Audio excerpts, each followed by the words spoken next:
Hello, everybody. I hope everybody is having a fantastic Saturday as we are approaching. I can't believe we're the middle of November already, but welcome everybody to Q&A with Pharmacist Ben Fuchs. My name is Rebecca Kozak. I will be your host for the next hour and a half, and I'm accompanied by our co-hosts, John T. McCollier, Lance Layman's, and Brent Sissel. So I think it's just exciting, Pharmacist Ben, and we have so many people that are interested in building a business with purpose, helping and empowering other people.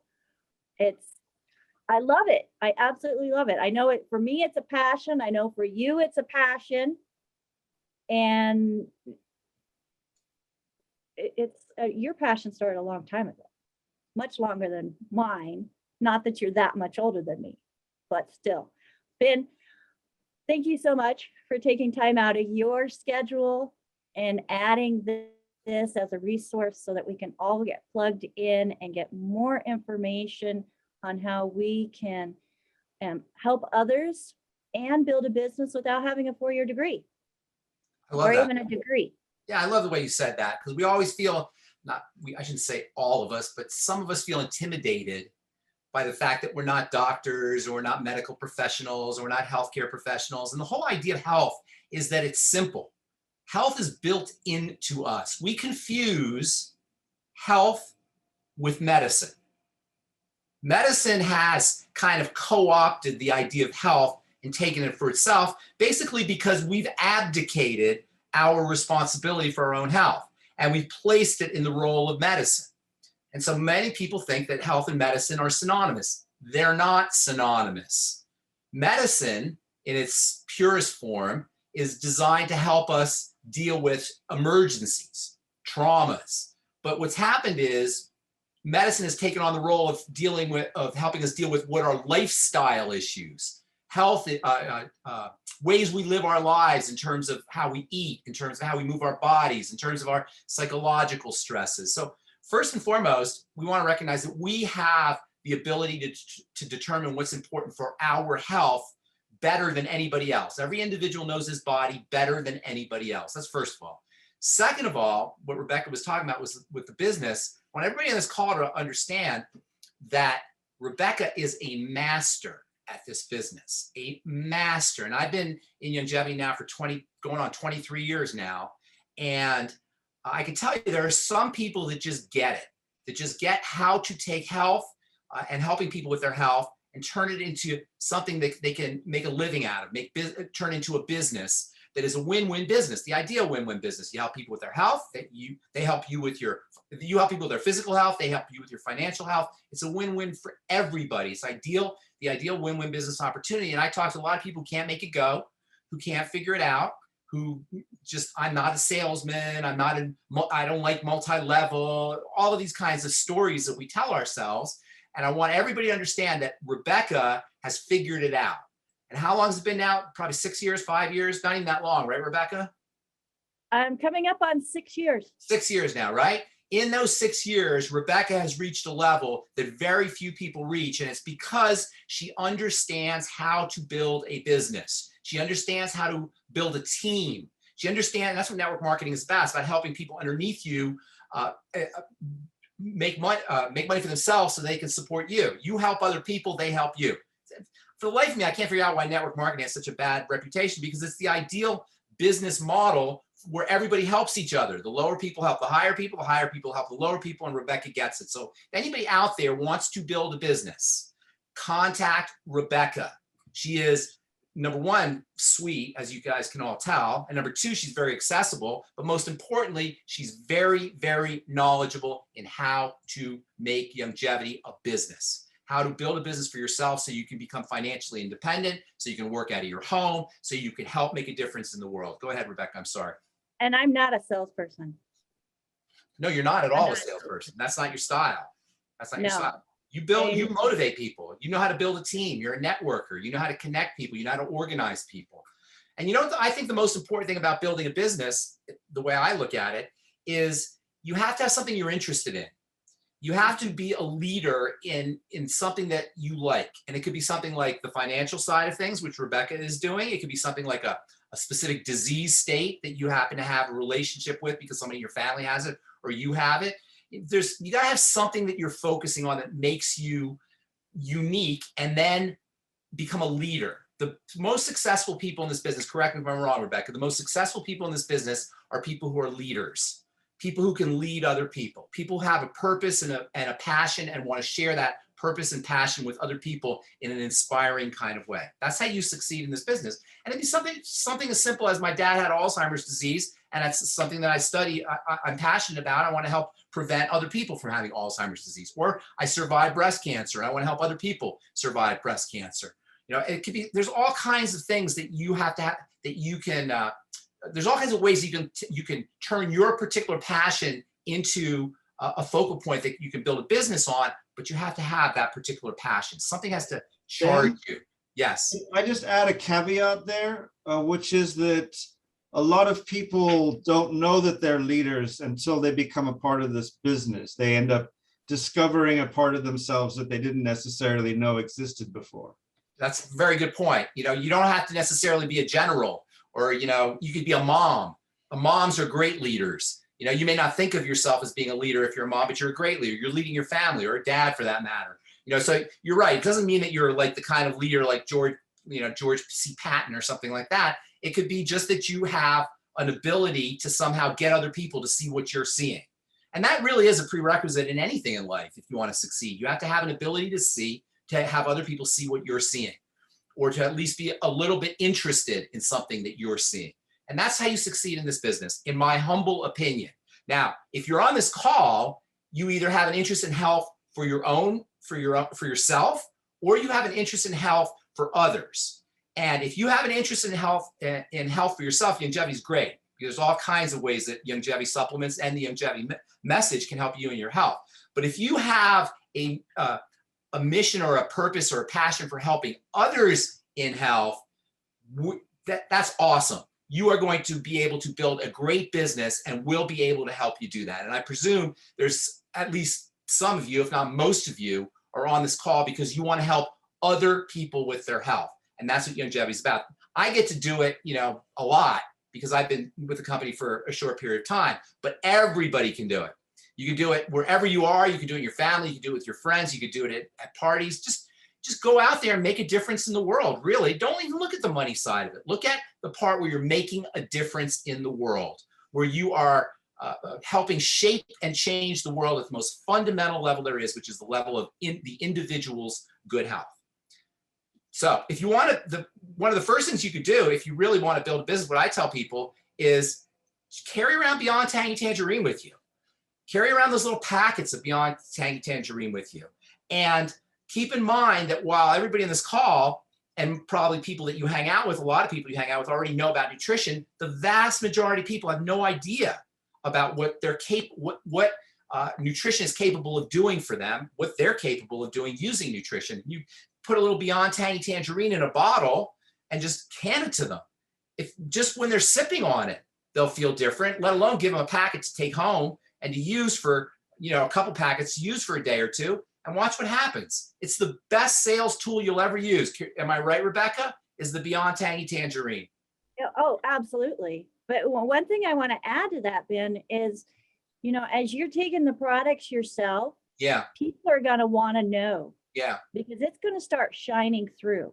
Yeah, that's a good point. And that's where I started. How much weight, can I ask you, how much weight did you lose when you started supplementing with longevity? I've lost 100 pounds since joining longevity. Yeah. And that is not unusual. You know, when we used to go to the conventions, we would hear stories like that all the time.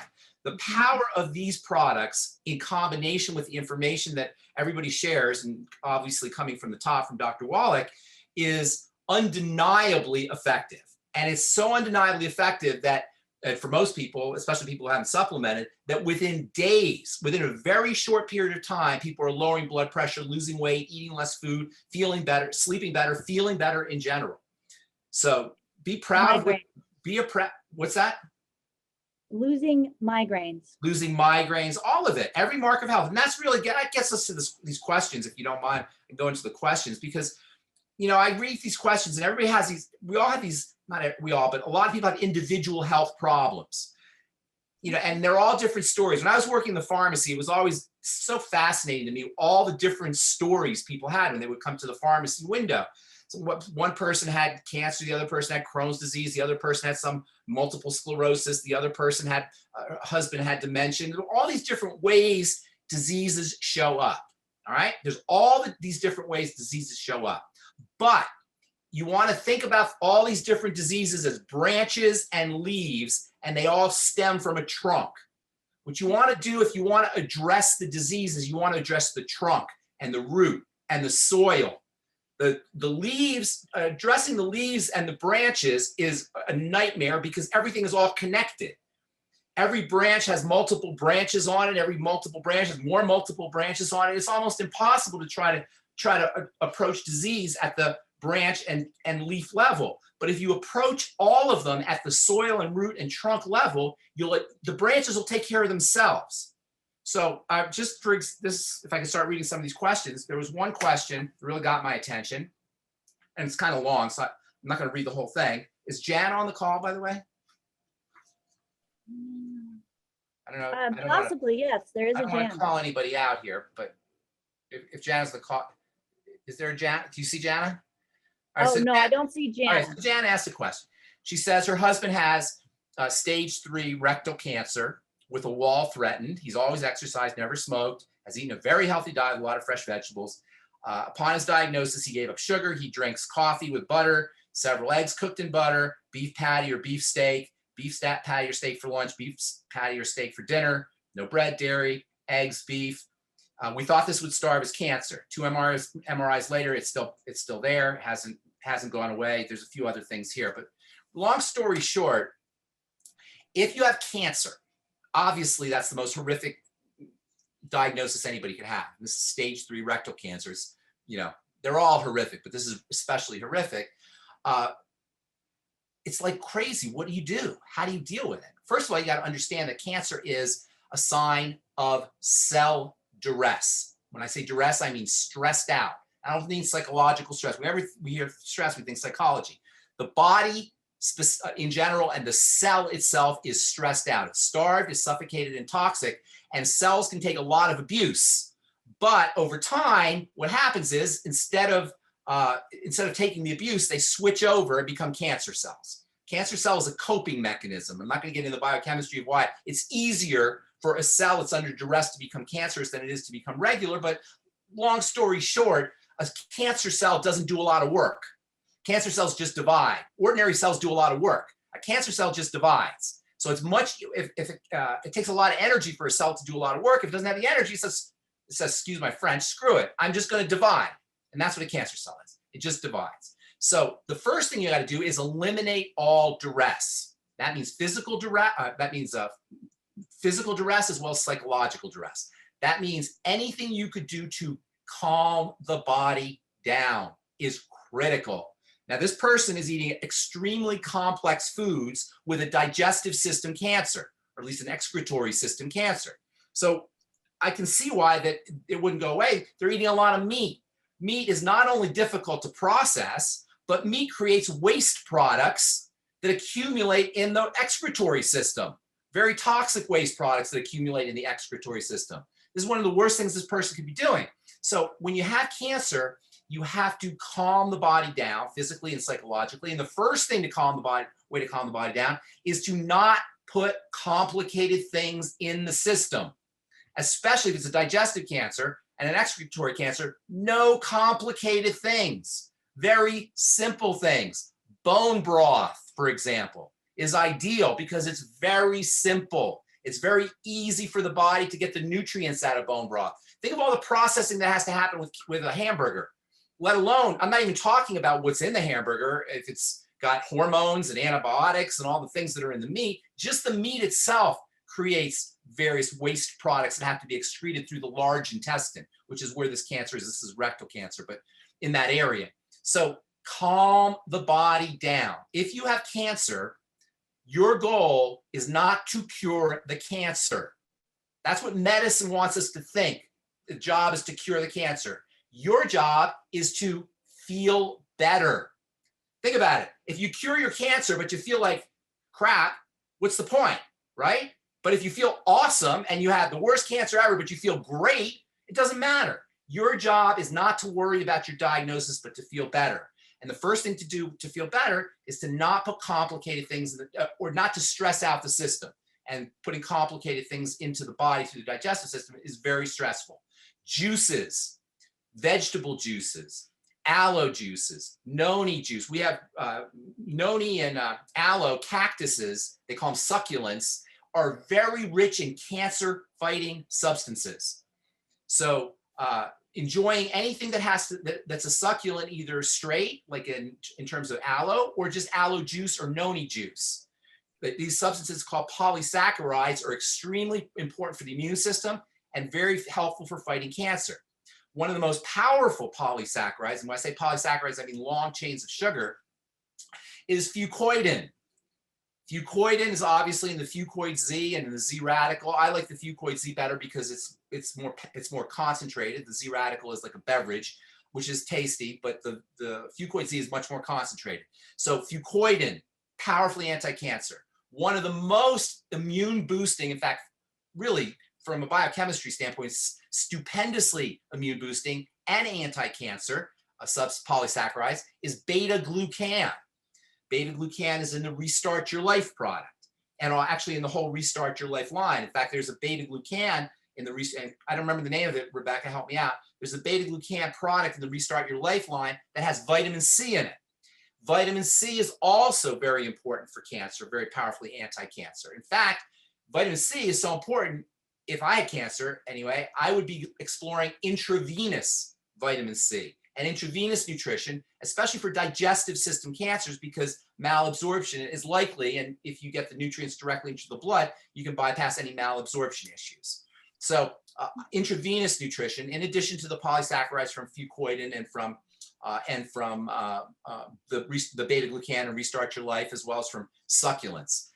Then there's just the regular nutrition, the Mighty 90 essential nutrients. Don't worry about the exotic stuff is great, the Restart Your Life and the fucoid Z and the noni, but the basics are also important. The Mighty 90 essential nutrients with special attention to selenium, which is wonderfully anti-cancer, the aforementioned vitamin C, and then the plant-derived minerals, especially iodine when it comes to plant-derived minerals and cancer.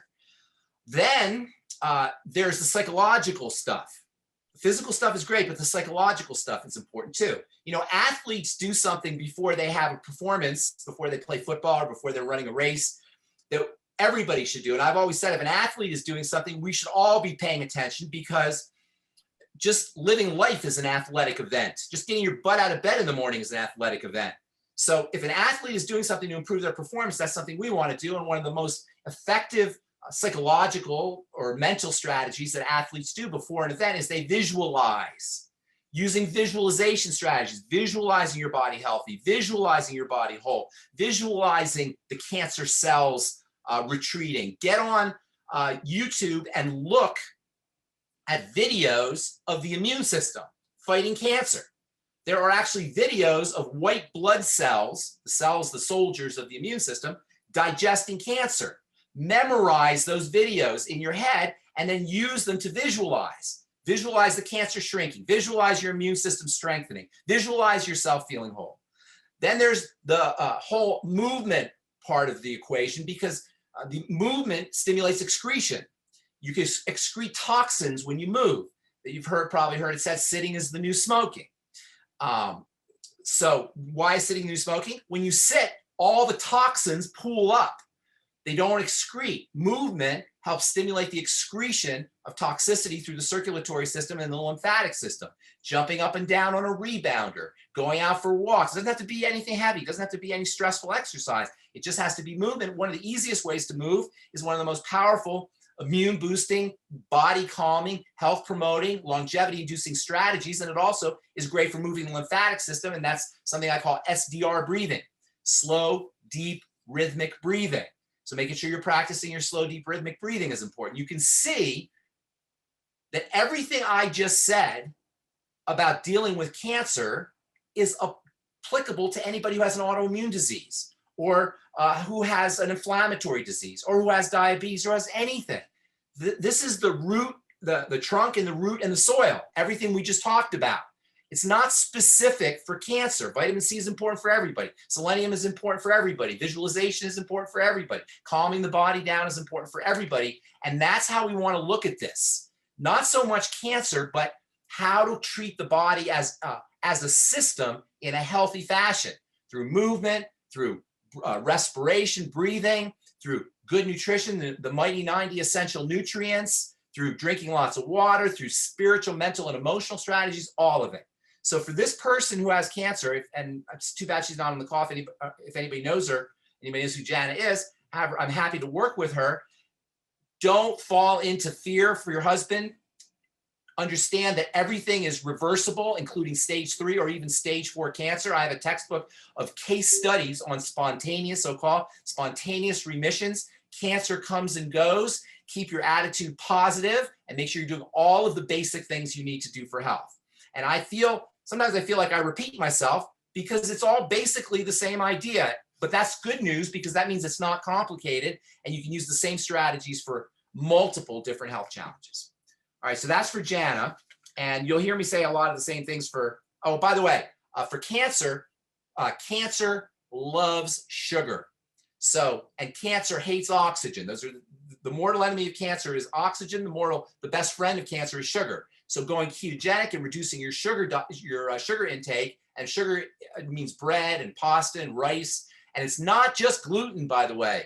A lot of people are gluten-free and they can't figure out why they still have eczema, or they're gluten-free and they can't figure out why they still have asthma or inflammatory diseases. It's not just gluten.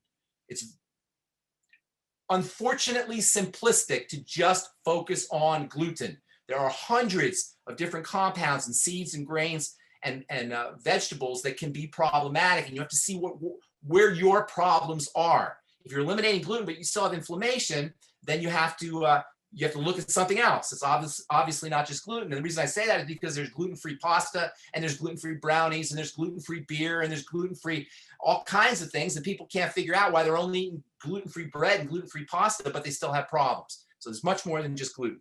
And focus on keeping your sugar down and using nutrients to help your body process sugar, like the sweeties from longevity, niacin, ultimate selenium, and omega-3 or the ultimate EFAs, especially omega-3 fatty acids. And that brings us to this next question, which is also very common. And Before you go to the next question. Yes. Before you go to the next question. Yes. Okay. So Ben had mentioned the beta-glucan products. And with the beta-glucan products, the product that has the vitamin C with it is the RVB 300. Thank you, Rebecca. RVB 300. That's vitamin C and beta-glucan. Yeah. I think there's something else in there too, right? I have it pulled up here, so I can tell you. There's a third thing. I forgot what it was. So it's resveratrol, beta-glucan, right. and vitamin C. Yeah, resveratrol, vitamin C, and beta-glucan. So yes, and that's a great product. And also beta-glucan is found in a lot of fruits and vegetables too. So make sure you're doing fruits and vegetables. Veggie juices are especially effective. All right, so the next question we also want to make sure that they're doing the 90 as a foundation. Absolutely, that's the basics, the mighty 90 essential nutrients. That's what I was saying. Don't forget the basics. With all the exotic stuff, don't forget the basics, the mighty 90 and the plant-derived minerals. All right, so the next question is very interesting. I want to know about carnitine and NAC and whether this would be helpful for a patient with late stage Alzheimer's. Now, my dad had Alzheimer's and I worked with him all through it, and he got it pretty bad, and I noticed a lot of things when I worked with him. I noticed that when he ate certain foods and drank certain drinks, it got worse. And guess what those foods and drinks were? They were the sugar foods and the sugar drinks. And if you go to, unfortunately, hospitals and nursing homes with dementia, they give you orange juice and they give you apple juice, and it makes it much worse. That's what he was drinking. He loved apple juice. That was what he was drinking. It sounded like it was a healthy food, right? Apple juice. It's awful for anybody who has dementia. In fact, dementia is known as type 3, Alzheimer's dementia is known as type 3 diabetes. But you don't need to have a fancy diagnosis for it. You don't need to even know the chemistry of it. You just need to know that when your loved one, or even if it's you, ingests they call them high glycemic index foods, foods with fast burning sugars, basically beverages and refined foods that are processed or even ultra processed, Alzheimer's symptoms and dementia symptoms get worse. So it's an absolute must for the Alzheimer's patient to get off of anything that spikes the blood sugar and to use blood sugar stabilizing nutrients, the aforementioned sweeties, the ultimate niacin, and the ultimate selenium, and also the omega essential fatty acids, the ultimate EFAs, and the ultimate EFA pluses. Now, there's a lot of other things you could do too for sugar. But you want to treat dementia as a sugar issue. Now, this person talks about about carnitine, and it's true because carnitine helps cells use fat for energy rather than sugar. It promotes fat burning rather than sugar. Carnitine can be helpful for people who have brain problems as well as heart problems. NAC is just a good all-around supplement, but until you focus on the sugar, you're basically worrying about a mosquito floating around your head when you got an elephant on your roof. The sugar is the elephant on the roof. All these other things are mosquitoes buzzing around your head, and they're irritating and they need to be handled, but you got to take care of the elephant first, and that's going to be the sugar. Now, also, there's an important link between digestive health and dementia. So anybody who has digestive health problems and dementia, you have a wonderful place to work on to reduce symptoms. And that is the gut, the intestine. When we say gut, we mean the intestine. Nightly essence, probiotics, ultimate enzymes, glucogel caps. Glucogel caps are great for a lot of things, including building a healthy digestive system and protecting against leaky gut. And then also making sure that you're eating or staying away from foods that irritate the digestive tract, the intestine specifically. By the way, this also applies to the gal whose husband has rectal cancer. Fried fats, processed fats are a nightmare for the intestine.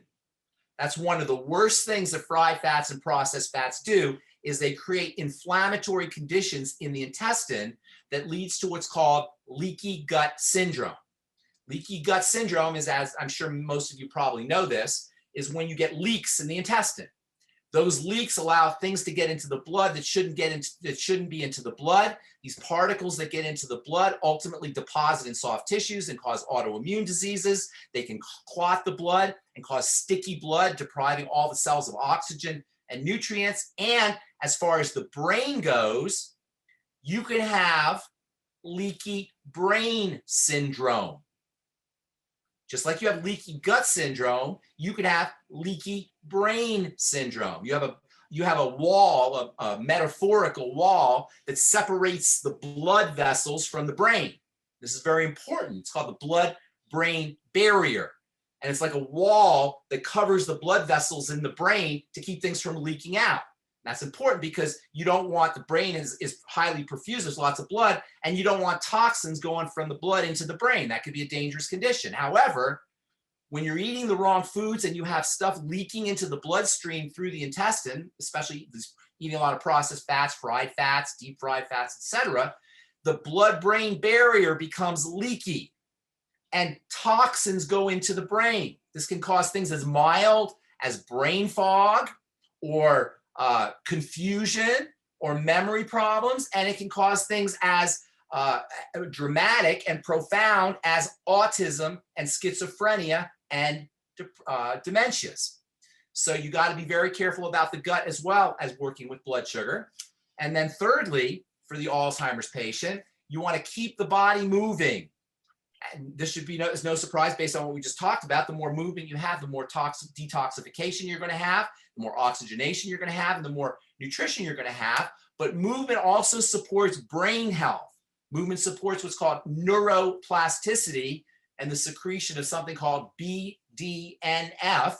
And BDNF stands for brain-derived neurotropic factor. It's a chemical that helps your brain work more effectively. And when I say a movement, it could be something like walking for sure, but even better, doing coordination exercises, like moving with one arm in front of you, for example, or moving with both arms, or touching each hand. Doing things that require coordination will improve neuroplasticity and the secretion of BDNF for a healthier brain. So for dementia, and all of this, by the way, All of this assumes the mighty 90 essential nutrients, as Rebecca pointed out. All of it starts off with the mighty 90 essential nutrients. And by the way, one of the most important nutrients of the mighty 90 essential nutrients, one of the most important supplements of the mighty 90 essential nutrients for the brain is the ultimate EFAs. The ultimate EFAs, particularly omega-3 EFAs, omega-3 fats, omega-3 essential fatty acids, are extremely important for brain health. And then one more that's important for brain health that's not part of the Healthy Start Pack, but it's part of the mighty 90 essential nutrients, is the ultimate niacin. In fact, niacin deficiency disease, which is known as pellagra, is marked by dementia. In fact, if you go to medical school and you learn about pellagra, they'll tell you pellagra, niacin deficiency disease, is associated with the 4 Ds. The 4 Ds are diarrhea, because niacin is very important for intestinal health, dermatitis, because niacin is very important for skin health, dementia, and death. So pellagra, niacin deficiency disease, is actually marked by dementia, and it could very well be that your dementia patient, your Alzheimer's patient, is simply dealing with a niacin deficiency. I'm not saying that's for sure, but that's a possibility. Certainly, supplementing with niacin can be helpful. And no coincidence, niacin is one of the most important sugar metabolizing supplements that you could ever use. So it could very well be that the niacin, the relationship between niacin and dementia is a sugar issue. So you see how all these things come full circle. All right, so that's for the gal who's asking about dementia. All right, there's so many here. Fungal infections. Again, lots of questions about nail fungus, toenail fungus, fingernail fungus. Sometimes people have fingernail fungus, usually on the feet, toenail fungus. Always regard that as an immune and digestive problem. Immune system and digestive system. Nail fungus. Fungus live in our bodies. All kinds of fungus live in our bodies. Fungus, the universe of bacteria that live in our eyes, on our skin, in our lungs, in our intestine. The universe of bacteria are called the microbiome, and there are 10 times more bacterial cells in your body than there are human cells. So in a way, from a cell perspective, we're just walking colonies of bacteria. We're just a vehicle for bacteria to get around, basically. Well, just like we have a microbiome, we also have a virome, virome. And just like we have a universe of bacteria all over our bodies, we also have a universe of viruses everywhere in our bodies. Viruses. In fact, we actually make viruses. Cells make viruses. We're swimming in viruses. So we have a virome, we have a microbiome. We also have funguses, fungal cells all over our bodies from head to toe. There's fungal cells in our eyelashes. There's fungal cells in our skin. There's fungal cells in our digestive tract. There's fungal cells everywhere. And those are called collectively the mycobiome, M-Y-C-I-O. Here's the thing about the mycobiome, the microbiome, and the virome. They're all fighting with each other, and they're all keeping each other in check. And bacteria make antifungal materials and antiviral chemicals. And viruses make antibacterial chemicals and antifungal chemicals. And fungus make antiviral chemicals and antibacterial chemicals. And they're all kept in check when everything is running perfectly. However, when one of these families or one of these universes, the microbiome, the mycobiome, or the virome, is thrown off, that throws off the balance and things can overgrow. Well, the weakest and the most fragile of the 3 universes is the bacteria, the microbiome. The mycobiome, the fungus, are very hardy and very resilient. The funguses actually have a shell around them. And that shell makes it very difficult to approach. And that's why fungal infections are, number 1, notoriously difficult to get rid of. And number 2, fungal infections require the most toxic medicine. because you got to get through that shell of the fungus. Fungus are incredibly resilient, much more resilient than bacteria. And viruses, they're not even alive. They're not even creatures. So the weakest of these three families is the bacteria. And over the last 100 years or so, we have done everything we could do to figure out how to kill bacteria, from chlorine in water to antibiotics and antibiotics that humans take, to antibiotics that are given to animals and agriculture. In fact, 50% of antibiotics are agricultural. So we are swimming in an ocean of bacteria killing chemicals. And those bacteria killing chemicals do not just kill bacteria in the bad bacteria if you have an infection, or bad bacteria in terms of agriculture, or bacteria in water. They kill all bacteria, including bacteria in our intestine and in our microbiome. We eat some of the most toxic antibacterial substances that you could eat that aren't antibiotics. Those are called pesticides. Glyphosate, for example, is notorious for killing things, and it's everywhere. In fact, glyphosate is one of the few pesticides that is actually water soluble. So it's in the rain and it's in the water. It's everywhere. So you can see between chlorine in the water and glyphosate in our foods and raining pesticides and antibiotics that we take, and antibiotics in fish and in meat and milk, you could see why we would throw off the microbiome.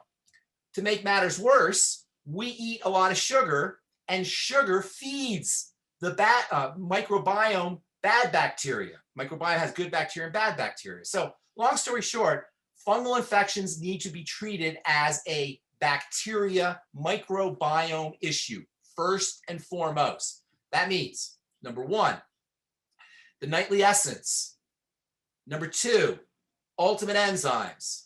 Number three, and this is not necessarily a longevity supplement, dietary strategies that are low sugar, keeping your sugar down and keeping foods that have lots of pesticides out of the system, and ideally staying away from chlorinated and fluoridated water.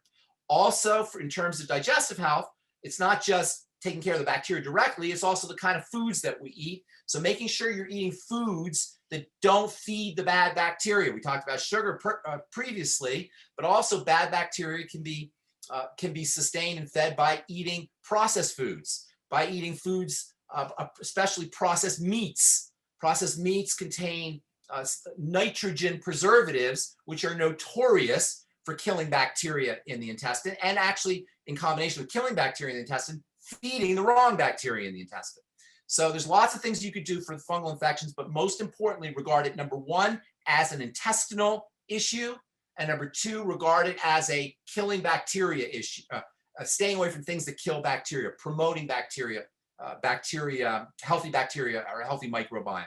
And that, by the way, is true also for viral infections. Everything I just talked about for taking care of fungal infections is also important for dealing with viral infections. It's not so much killing the virus, it's not so much killing the fungus, it's supporting a healthy balance between the three universes, the virome, the microbiome, and the mycobiome. Anything you want to add there, guys? No, keep going. We're loving it. Okay, good. All right, so this is really interesting. And you guys know I've been in the skin business for many years. I've been formulating skincare products since 1980, which is hard for me to even believe myself, but it's 41 years. So I know I've learned a lot about the skin in those 41 years. And this is a question about the skin. I've suffered for years with pemphigoid pemphigus, which is an awful, hideous skin condition that is just miserable to feel, miserable to look at. People just, it's an awful, awful thing that can happen in the skin, and nobody knows really what to do with it. She says she's on the verge of despair many times, and I completely get that. Tried everything, no gluten. This is what she says, tried everything. I'll get to that in a second. No gluten, prednisone, IVIG, dapsone. I never leave the house. Can you imagine this? Can you imagine what this does to somebody's psyche? She can never leave the house. She can't wear clothes because her body is covered with these boils and fissures and cysts, and it's a horrible, horrible condition. She has a hard time wearing even clothes. There is no such thing. I'm going to say this as clearly as I can for everybody who has a skin condition out there. There is no such thing. Let me say that again. There is rarely, very rarely such thing as a skin condition that is not a digestive condition.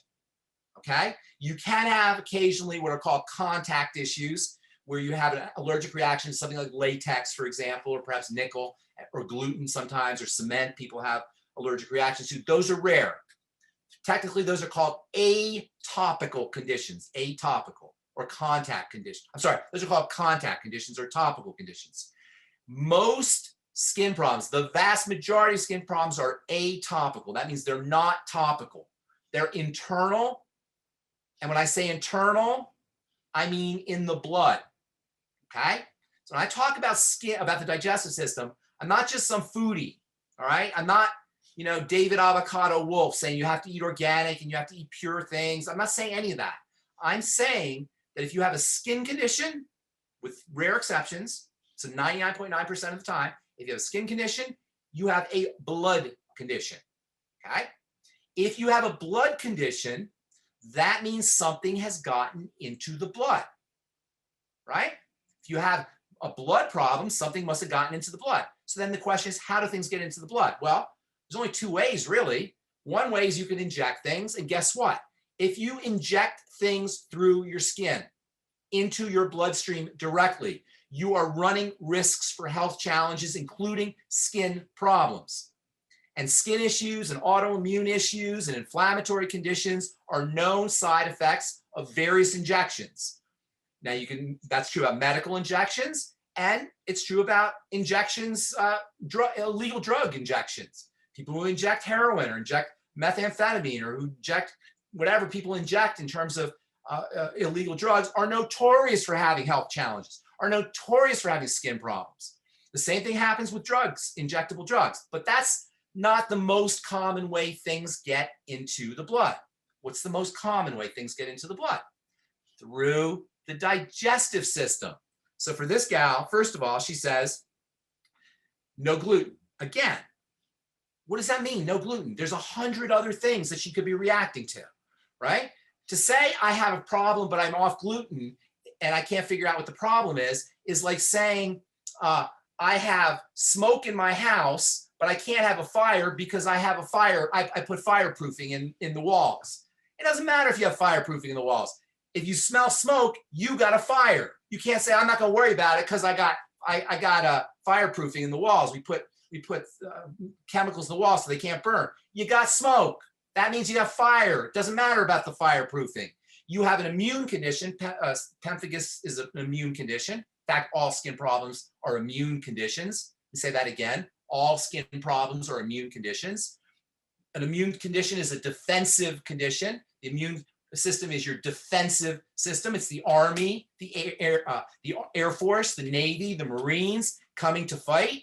Pemphigus is a sign of a war, a sign of a battle. We got to figure out how the enemy got into the system. The enemy got into the system through the digestive system, unless she's IV drug user. We'll assume she's not. The enemy got into the digestive system.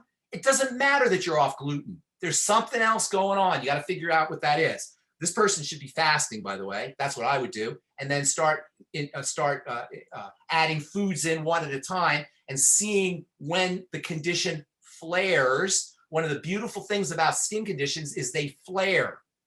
And a flare-up gives you real-time information. A flare-up tells you what you did in the last hour or last day or the last couple of days. So you get real-time information with flare-ups, and skin conditions typically flare, especially pemphigus. So you should be doing a food diary, fasting for a little bit, and then doing a food diary, and then what's called the elimination diet, where you eliminate foods. And I can tell you about a food diary if we want to do it on a later call. I think she says she tried everything. I meant to talk about that real quick. Never say I've tried everything. You've never tried everything, first of all, okay? And once you say that, you close yourself off. So it's not true because you can't have tried everything. And it's psychologically debilitating because it means you have no options and you don't feel like you have any options. So never say you've tried everything.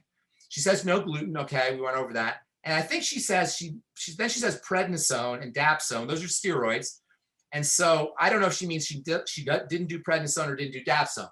You can always tell you have a defensive response.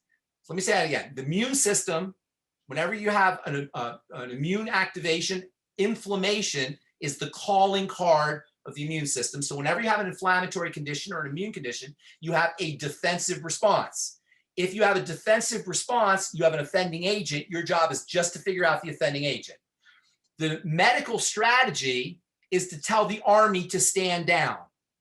The medical strategy is to shut down the defense system. That's what a steroid does.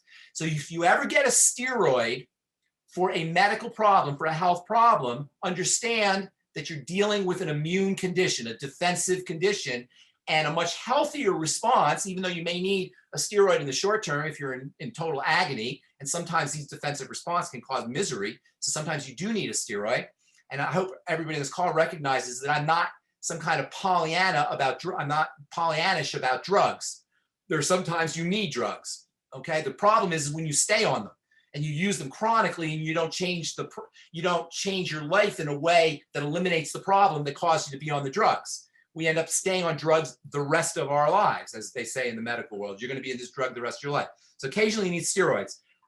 So I'm not sure if she meant she's on them or she's not on them, but in any case, they're not going to help the problem. They may alleviate the symptom, but they're not going to help the problem. Treat everything that has to do with the skin first and foremost as a digestive problem. In fact, that's really the only thing that can go wrong with the skin. It can be exacerbated by blood sugar issues, perhaps toxicity issues, like mold in the house or something along those lines. But for the most part, it's going to be digestive. Then I'm going to do one more here, and then we can take some questions from the audience. Okay, this is a great one. I struggled for many years with a slow thyroid, but no treatments as it fell within normal limits. After a thyroid ultrasound, nodules were found, and my doctor wants me to have a total thyroid removal. I am avoiding the surgery. Any recommendations for supplements to help these nodules? First of all, if you have a slow thyroid, why would you take out your thyroid? You already have a problem with your thyroid, and thyroid function is now already suppressed, and now you're going to remove the whole gland? That doesn't make any sense. And I'm only going to assume that that maybe she typed something wrong here, because that makes zero sense. But what I really wanted to talk about is, well, let me say this. Don't ever take your thyroid out. There is no good reason except for cancer. If you have cancer of the thyroid, you have to do what you have to do. But other than that, do not let anybody take your thyroid out or radiate it or chemically poison it with drugs. Those are the strategies people use for hyperthyroid, or the medical world uses for hyperthyroid.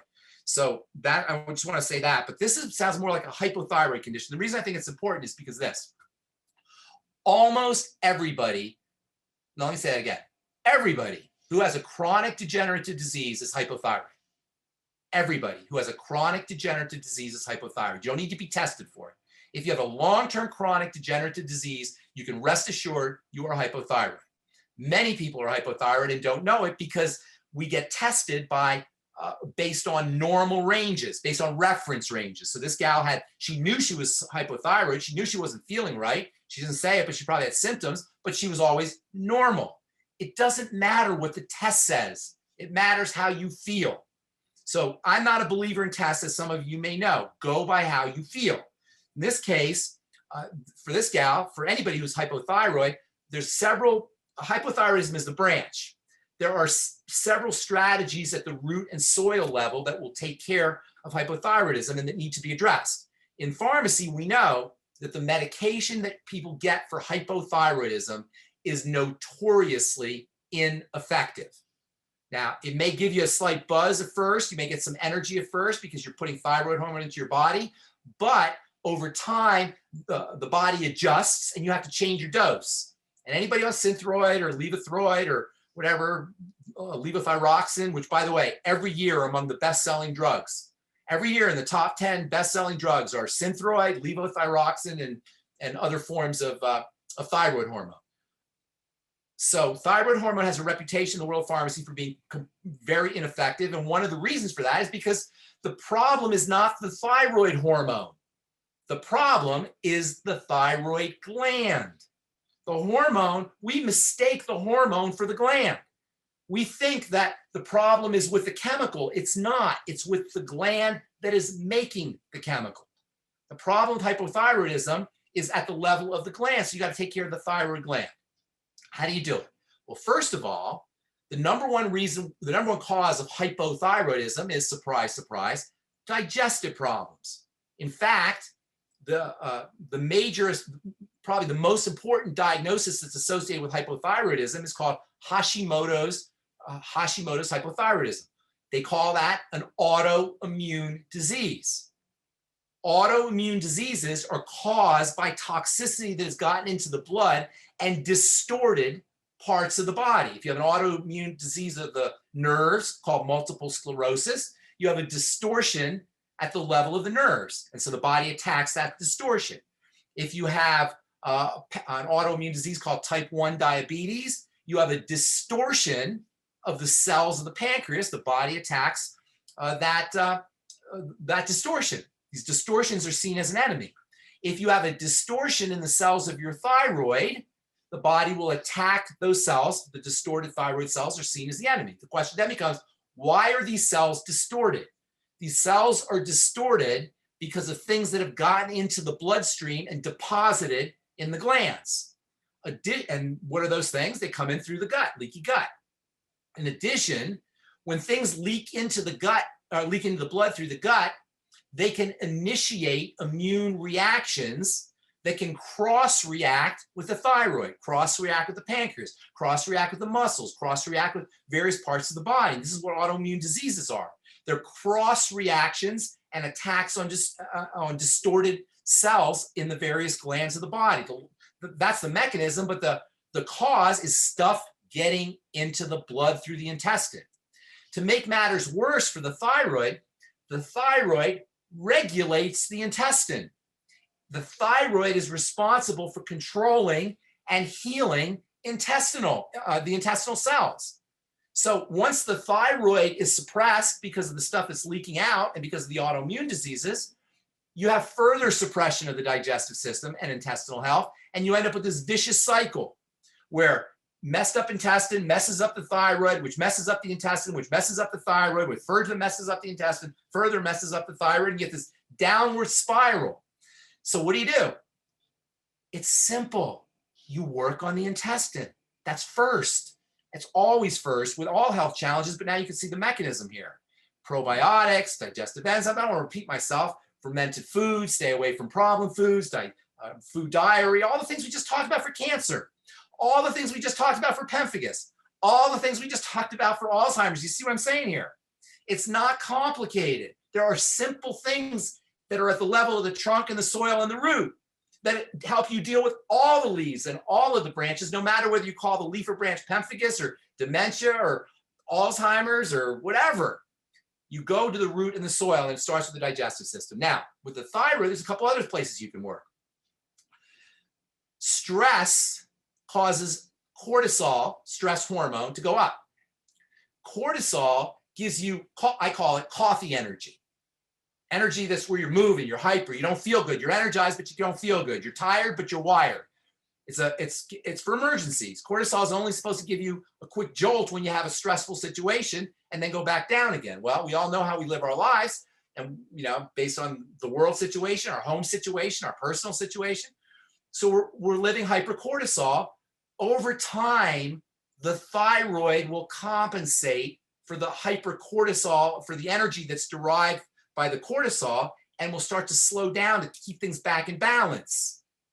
So reducing stress hormone is another strategy for helping with cortisol. Reducing stress hormone by doing relaxation strategies, reducing stress hormone by laying off of sugar, which can also spike stress hormone levels, reducing cortisol by slow, deep, rhythmic breathing, which is one of the all-time great ways to reduce cortisol. Anything you can do to lower cortisol is going to help you with your thyroid over time. And then thirdly, and this is really interesting, most hypothyroid patients are women. In fact, some 80 to 90% of hypothyroidism occurs in females. whenever you have a health challenge that occurs way more in females than it does in males, you want to focus on female hormone. The classic female hormone is estrogen. And there's a relationship between elevated estrogen and hypothyroidism. Elevated estrogen specifically, not estrogen generally, but specific forms of estrogen that are high powered. They're super estrogen. They're extra powerful. And when I say extra powerful in terms of estrogen, that means toxic, because estrogen revs things up. Estrogen's job, one of its main jobs, is to grow a baby. And when you grow a baby, in order for a baby to develop, a lot of chemistry has to happen. That's a revved up system. A woman who's pregnant has a revved up metabolism. Estrogen is responsible for revving up the metabolism. Estrogen is also a stress hormone. Between estrogen's ability or responsibility for revving things up, causing cells to divide rapidly, and estrogen's association with stress, the body has to get rid of estrogen quickly. And it has various mechanisms that help it eliminate estrogen. Back to the body, estrogen represents something that's important but dangerous. So estrogen is supposed to work quickly and then get cleaned out of the body. Where does it get cleaned out of? It gets cleaned out, or what does it get cleaned out by? It gets cleaned out by the liver, and it gets cleaned out by the intestine. It gets, the liver processes it, and the intestine eliminates it. If you have liver issues, or you have intestinal issues, specifically constipation, but other intestinal issues too, you will not be able to clear out estrogen as effectively. I should also tell you, bile and the gallbladder are also very important for clearing out estrogen. So if you don't have healthy intestinal function, if you don't have healthy liver function, and if you don't have healthy gallbladder function, or God forbid you had a gallbladder taken out, you are running higher risks for elevated levels of toxic estrogen. Toxic estrogen is a guaranteed surefire way to suppress in the long term, to have your thyroid suppressed. So helping the body eliminate estrogen is extremely important for a lot of things. For fibromyalgia, for cancer, for reproductive health issues, for PMS, and for dysmenorrhea, for menopause, for all kinds of issues, but especially in terms of what we're talking about here for hypothyroidism, using fiber, lots of fiber to help eliminate toxins through the intestine, probiotics to improve intestinal health. Probiotics themselves also process estrogen. Working on liver health, and 1 out of 3 Americans have fatty liver disease. The best way to work on liver health is to go ketogenic or work on blood sugar, keep your blood sugar stable. And then also using bile supplements to support gallbladder functioning. The ultimate enzymes are a must-have. Now look, the ultimate enzymes are not sold or marketed or promoted for the thyroid, but you can see that because they help support the excretion and the elimination of estrogen, which is itself responsible for hypothyroidism, that using digestive strategies, including using the digestive enzymes, can help with the thyroid. Now remember, the thyroid regulates the intestine. So once you do this, once you control digestive health, once you work on the health of the intestine, whether it's to eliminate toxicity from getting into the bloodstream or to help eliminate estrogen, not only are you going to be improving digestive health, not only are you going to be improving thyroid health, but you're going to be improving overall health, not to mention absorbing your nutrients more effectively. The last thing I want to say about estrogen is the ultimate EFAs are in effect natural estrogen. So by using your ultimate EFAs, you can support your own good estrogen, number one, and number two, you can help improve the functioning of these secondary systems like the thyroid that are suffering from problems with estrogen. And bonus, if you're on hormone replacement therapy, you'll be able to reduce your HRT, your estrogen. Remember, estrogen has a toxic profile, especially if you're not eliminating it. So you'll be able to reduce your dose of HRT, or maybe even eliminate your dose, or even prevent having to go on HRT by using your ultimate EFAs. Ultimate EFAs act like a natural type of estrogen. The ultimate EFAs, by the way, are nature's aspirin. They're nature's anti-inflammatory. Aspirin itself works with the same mechanism that the ultimate EFAs work. The ultimate EFAs and aspirin both utilize the same anti-inflammatory mechanism. So you can think of the ultimate EFAs as a natural aspirin. And if you're on, for example, aspirin therapy for after a heart attack, you may be able to avoid the aspirin by using essential fatty acids, even though doctors aren't necessarily fond of that. They both have the same anti-inflammatory and blood thinning mechanisms. All right. So I hope I didn't talk too much there. That's a lot of information. I'm sorry, I can't hear you, Rebecca. Neither could I. While we're on the thyroid, we've got two questions. One from Mary Ann, and she wants to know, what about if I had the thyroid removed because of cancer and she's still having issues with thyroid levels? Well, you don't have a thyroid, so of course you're gonna have I don't know what that means even. You mean with she's on Medicaid? Is she on the line? She is on the line. So Mary Ann, are you able to unmute and join us? Yes, ma'am. Hi, Mary Ann. Hi, Pharmacist Ben. Yeah, my thyroid levels are all over the place. I've been on Synthroid for almost 10 years since the cancer. Well, that's what I was saying. How Synthroid is notoriously ineffective, and that's what happens. They go all over the place. Yeah. So it's very difficult. So especially the most important thing for you to do is to make sure your cortisol is stable. Without a thyroid, your body is running on stress energy. Can you relate to that? Yes. Yes, because you don't have thyroid. The thyroid gives you normal energy. The adrenal glands give you emergency energy. Without a thyroid, you're going to be running on adrenal energy. So here it becomes extremely important, Mary Ann, extremely, that you love your body. And by loving your body, I mean being kind to your body, because your body is in a constant state of emergency, right? You understand what I'm saying? So it's extremely important that you calm your body down whenever you have an opportunity. And that means slow, deep breathing. That means regular warm baths. That means body work. That means light, mild exercise. And that also means psychological strategies for calming everything down, visualization, as I talked about earlier, meditation, mental and emotional strategies. There's lots of those that you can use. And it's an absolute must that you, number one, these both work together. Number one, get on a nutrition, the Mighty 90 essential nutrients. I'll tell you some specific ones, but all of them, you want all the essential nutrients. I'll tell you some, I'll highlight some in a second. And you reduce your caloric intake. You want to be going as low calorie as possible. I didn't say low nutrition. I said low calorie. Do you understand the difference? Yes. Calories are not your friend. You need nutrition, but calories are not your friend. Calories represent the major form of physical duress that most bodies have to deal with, and you don't have the luxury of putting any duress in your system. So when you're eating, you want to focus on eating as little as possible. You obviously don't want to starve, but you want to eat as little as you need, and you want to eat as simply as you need. No complex foods, and you want to do as much liquid foods as you can. Liquid nutrition.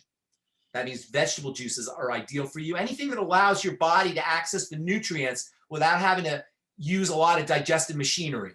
You follow what I'm saying? Yeah, I'm also borderline diabetic too. Well, because you're not processing sugar correctly, and borderline diabetic means you're not processing sugar.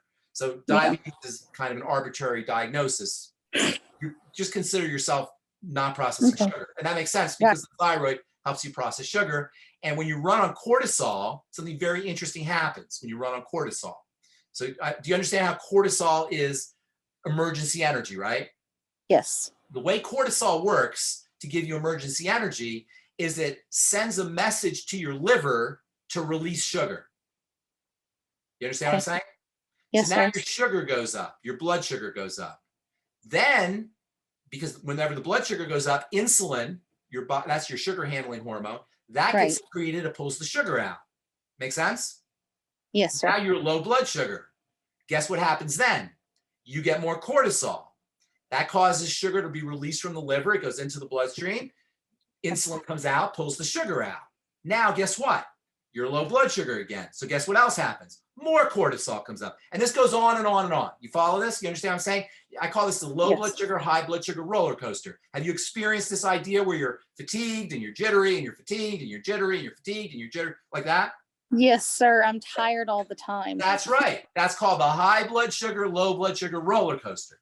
So the way you handle that, and ordinary without a thyroid, you got to take corrective measures, is you eat very simple foods, you stay away from sugary foods, and you use nutritional supplements. And you use all the relaxation techniques you can think of, all of them. Okay. Get books on them, get on the internet, anything you do to relax your body.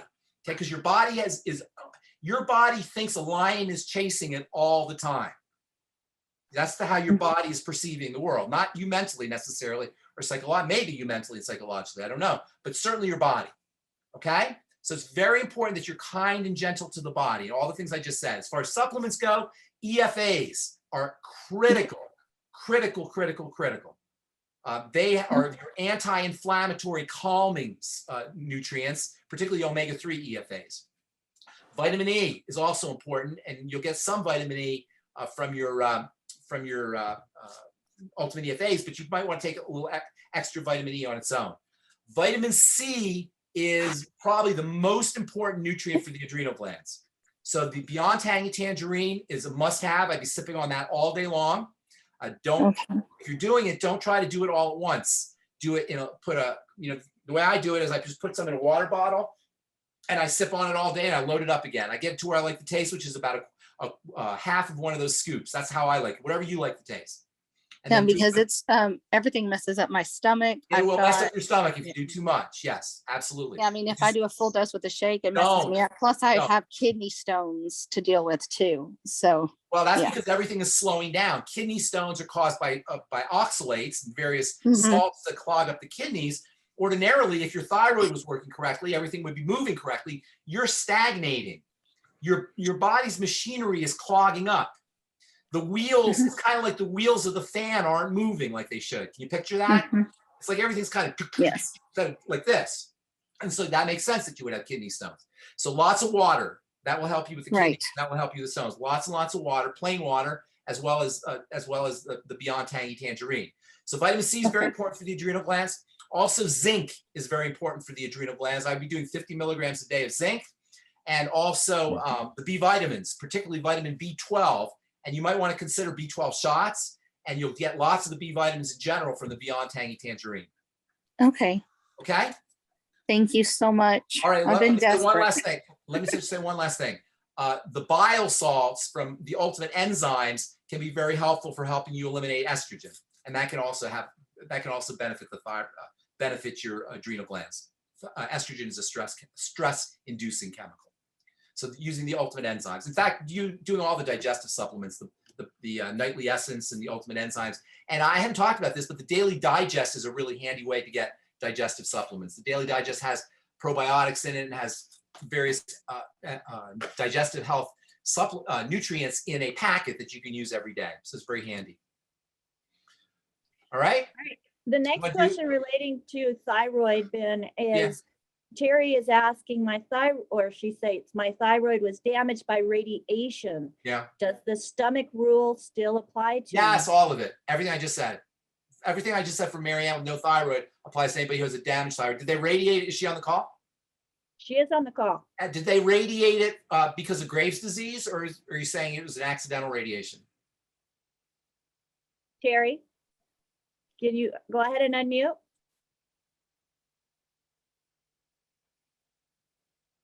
Looks like she froze. Okay, that's all right. Yeah, so everything we just talked about for the thyroid. And that's true for hypothyroidism too, by the way. Hypothyroidism, no thyroid, irradiated thyroid, all of it. Let me just say this real quick. I noticed, I don't know, 20 years ago or so, I noticed that everybody who's coming to me who had a chronic disease challenge had a triad of symptoms underneath it, whether it was dementia or whether it was autoimmune disease or whether it was cancer, whether it was fibromyalgia. There was always this triad, these 3 points of disease. I ended up calling this the triangle of disease. And what I noticed was these 3 points are always, these 3 points of disease are always present in other health challenges that you could think of as being above this triangle. The triangle is fundamental. And these 3 points on the triangle are the digestive system, the blood sugar system, and what I call the adrenal thyroid complex. The adrenals are your emergency energy, the thyroid, your regular energy, they're connected.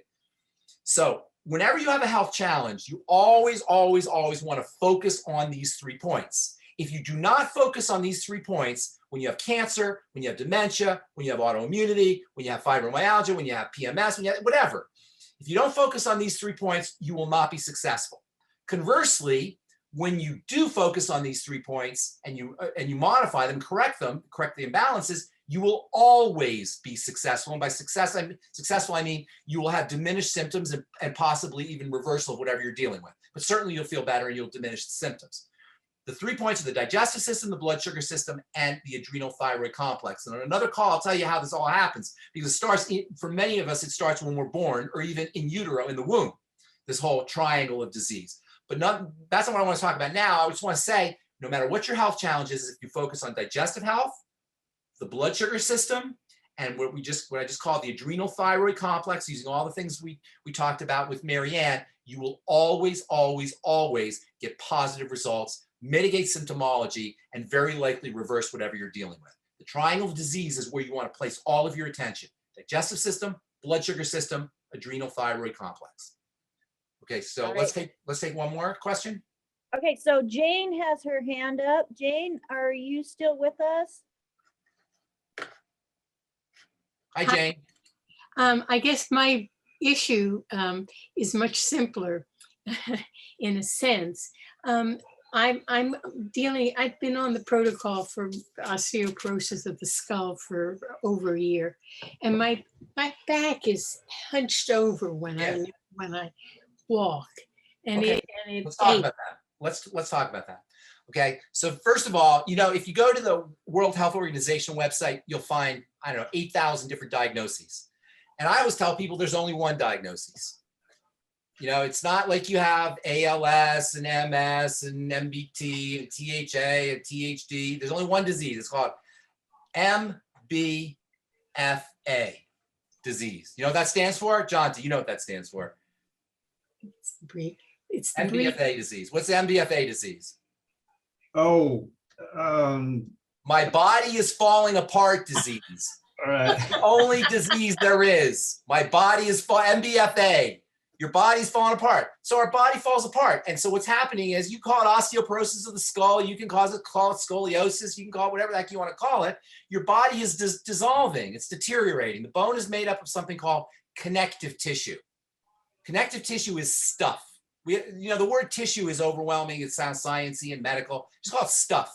You have 4 kinds of stuff in the body. Okay. If you're a scientist, you call it 4 tissues. Okay. I call it 4 kinds of stuff.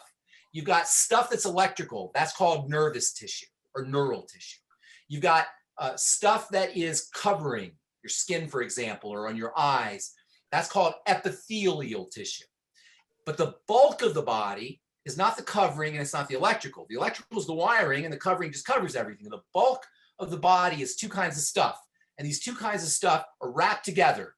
We have a colloquial name for these 2 kinds of stuff. The colloquial name for these 2 kinds of stuff is steak. That's what steak is. Steak is these 2 things in a cow or whatever animal you're eating. It's these 2 things, these 2 types of stuff. They're called connective tissue, which is also known as gristle, and muscle tissue, which is also known as meat. So when you eat a steak, you got the connective tissue, that white stuff in there. That's the connective tissue. And then you got the meat. That's the muscle tissue. If you go to there's this thing called the bodies exhibit. Have you ever heard of the bodies exhibit in the museums where you see the body without the skin? Ever seen these pictures, the body without the skin? That's what makes most of us up. That's the bulk of what forms a body. And you can actually look at the bodies exhibit and you can tell it's a body. You can tell it's not a dog or a cat. You can tell it's a person. You can't see if it's a man or a woman or an Asian or a Hispanic or a white person, but you can see it's a body, because that's what makes most of us up. The reason that's important is because that's the part of us that breaks down the most as we age. And that's the part of us that we hate when it breaks down. We spend trillions, billions of dollars, hundreds of billions of dollars on surgeries and cosmetics and potions and lotions and pills to build that to reverse the deterioration of the connective tissue. Osteoporosis of the skull is deterioration of the connective tissue. Wrinkles are deterioration of the connective tissue. Arthritis is deterioration of the connective tissue. Hernias are deterioration of the connective tissue. Prolapses are deterioration of the connective tissue. Hunched over appearance is deterioration of the connective tissue. You have deterioration of connective tissue. So you basically have you have osteoporosis of the skull. You can call it arthritis of the skull. You can call it wrinkles of the skull. You can call it prolapse of the skull or hernias of the skull. It's deterioration of connective tissue. Job number one for aging or anti-aging, job number one, if you are aging and you want to keep your body strong and resilient and flexible and youthful, is to build your connective tissue.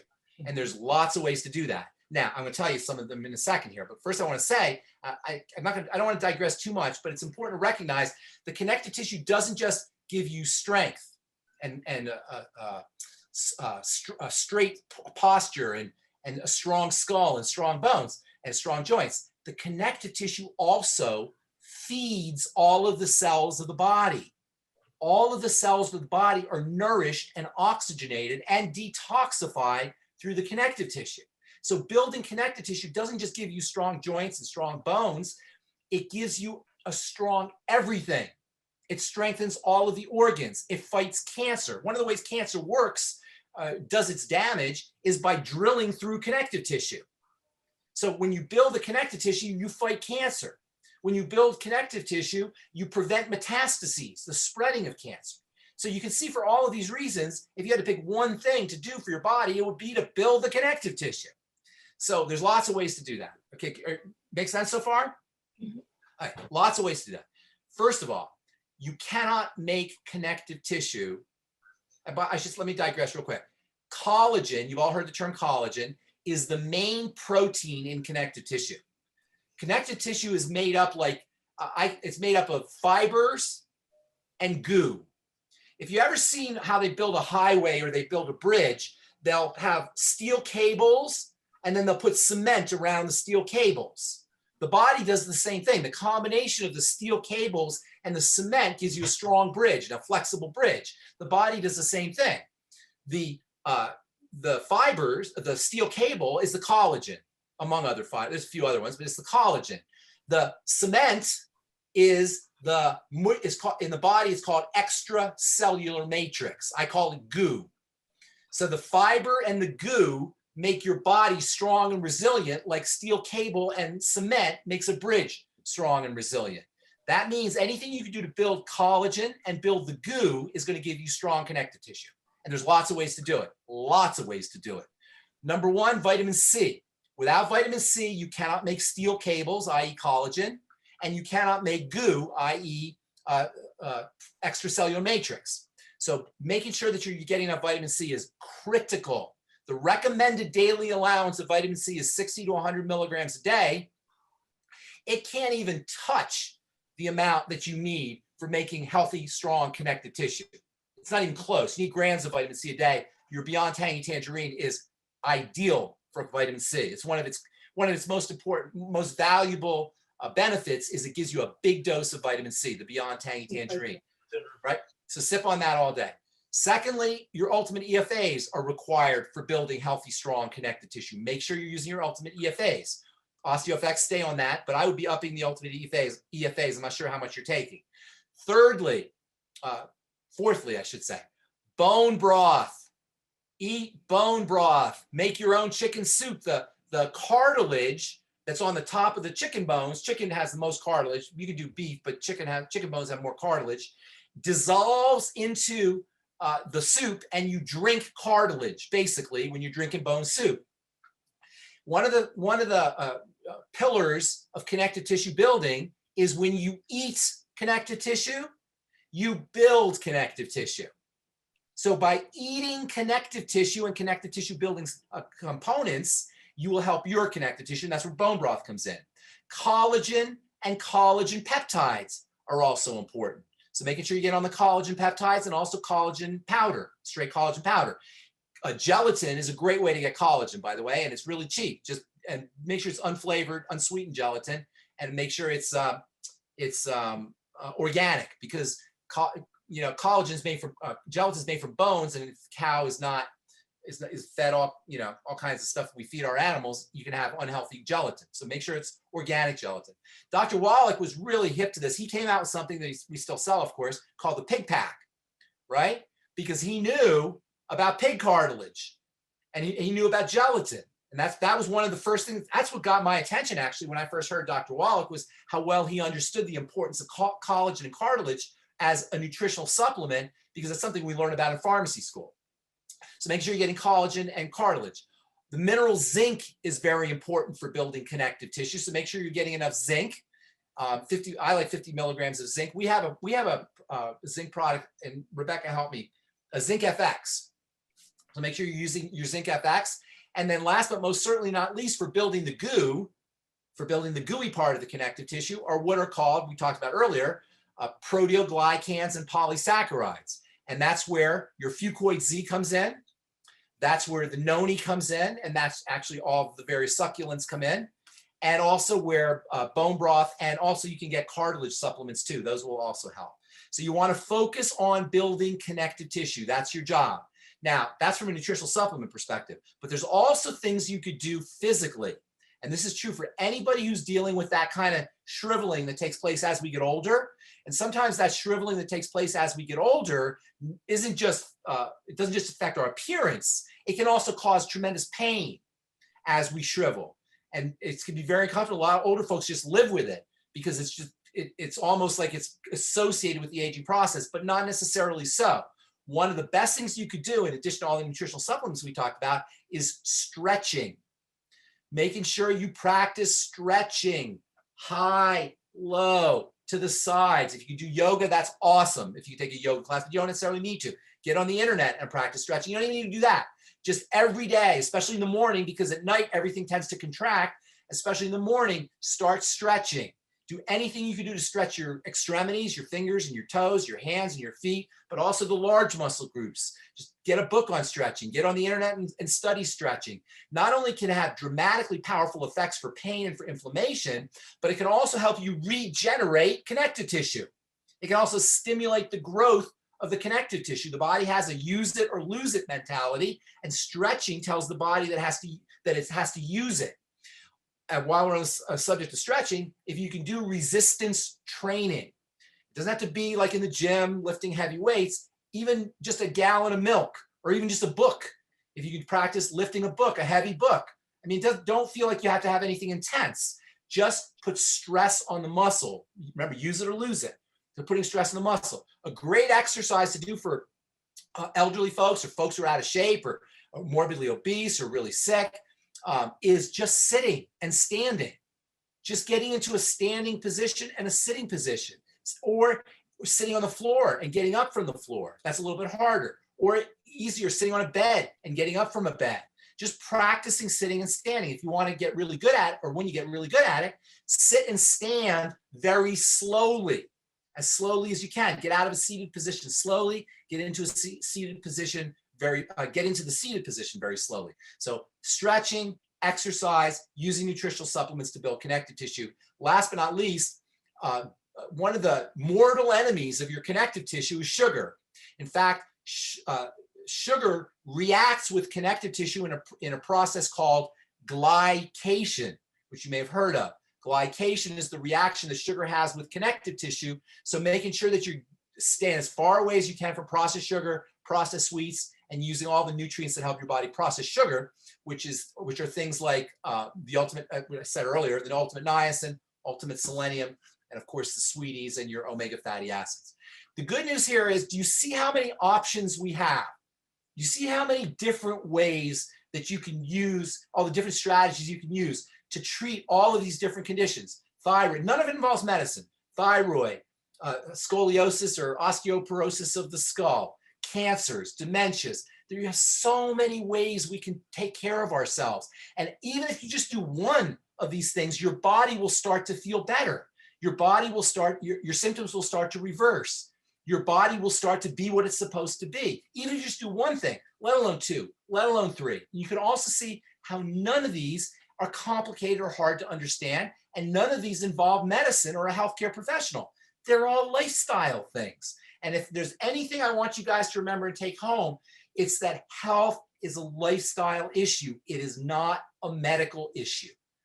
Aside from traumas and infections and things that happen dramatically, we are responsible for our own health, and we are capable of taking care of our own health, whether it's something like not having a thyroid or cancer or dementia. We are fully capable of taking care of our own health, with the exception of emergencies and traumas and dramatically profound kinds of health challenges.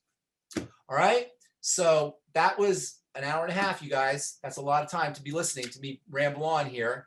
We didn't get a chance to talk about the business side as much as we'd like to, but if you want to start a business, Rebecca can help you. I am happy, thrilled to help you build your business and help your friends and loved ones. And I'm extra thrilled to talk to medical professionals.